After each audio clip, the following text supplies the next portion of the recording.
It feels like there's aurora, but it's not aurora, it's a sunset.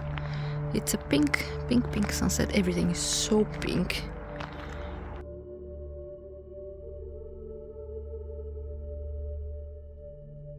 October comes slowly to the north.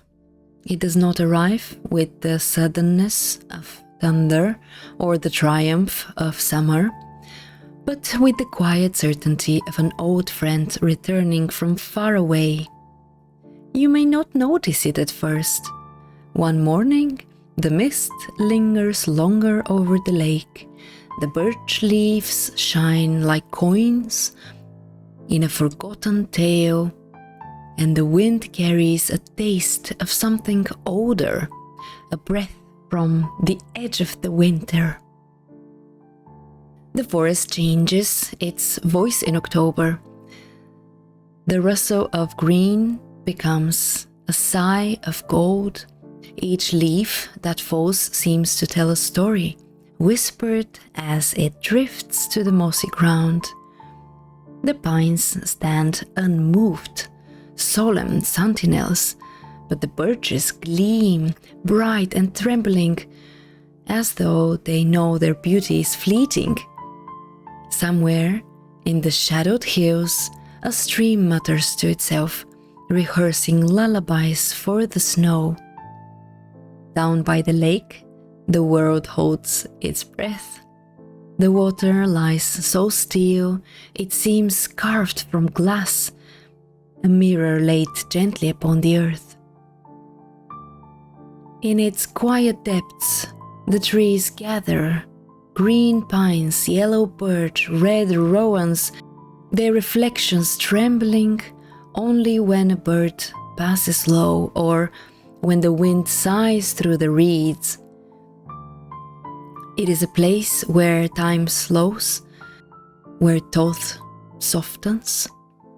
You could stand there for hours and watch the seasons changing upon the surface, as if the lake were dreaming the forest into being. The light itself turns uncertain. Mornings are slow to wake, stretching pale fingers across frost-touched fields. The afternoons glow with a strange amber grace, as though the world is remembering its own warmth.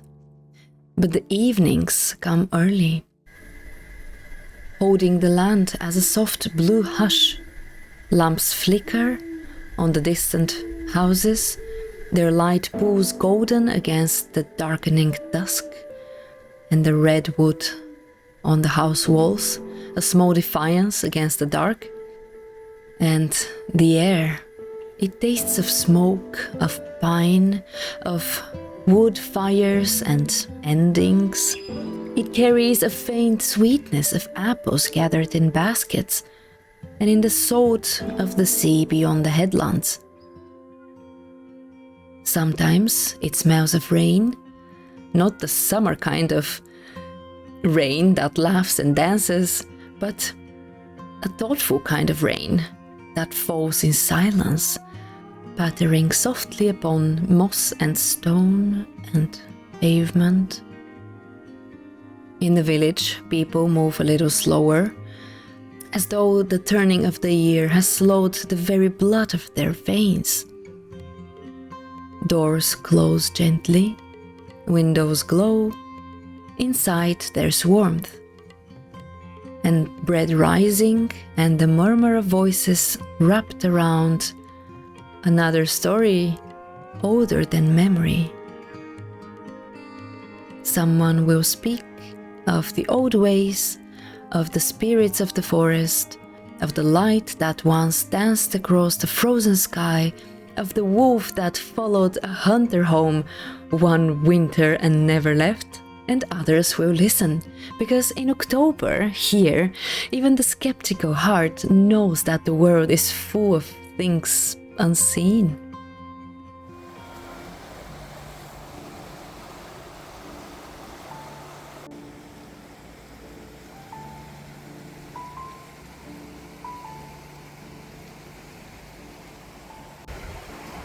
Good day, lovely, amazing people. It is very red. How can it be this red, right? It's so cool. It's so fun. Everything is all red. Right now, I will show you.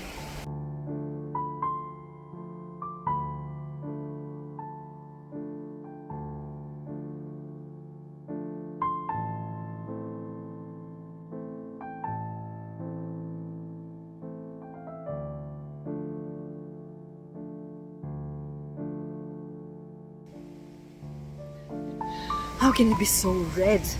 And we're on Go Garden today. You hear water running, and I'm not here for any particular reason other than the red trees. I will probably actually go around and go away from this street.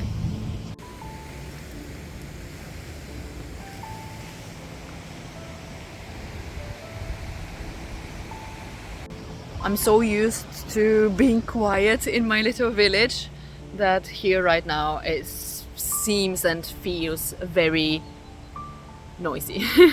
But it's the river mainly and the street. It's fun. Good old Solleftea in autumn. It is the 7th of October. They are so beautiful and pink. The north in October is neither living nor dead.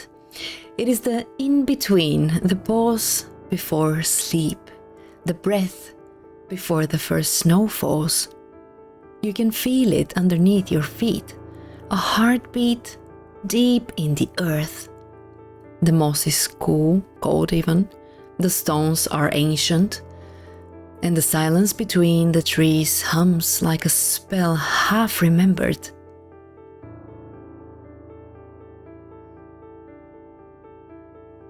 If you wander far enough, beyond the last light of the village, you may find a path you do not recall. It will wind through a birch and shadow, through the whispers and frost, until you come to a clearing where the air stands still. And there, if you truly listen, you may hear October itself. It will sound like a sigh, like a song or a flutter of wings just out of sight. It will tell you that everything beautiful fades, and that it is not a tragedy but a promise. It will tell you that every leaf that falls is a prayer for spring, and every dusk is a seed of dawn.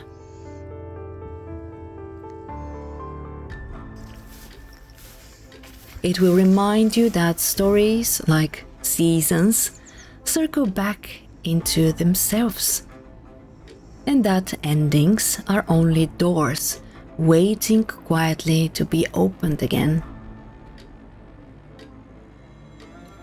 And then, as you turn to go and the wind will rise, it will carry a handful of leaves into the twilight, and they will dance above the darkening earth, small, golden ghosts, laughing softly as they fall. That is my October in the north. A hush before the snow, a dream half remembered, and a story the land tells itself when no one is listening.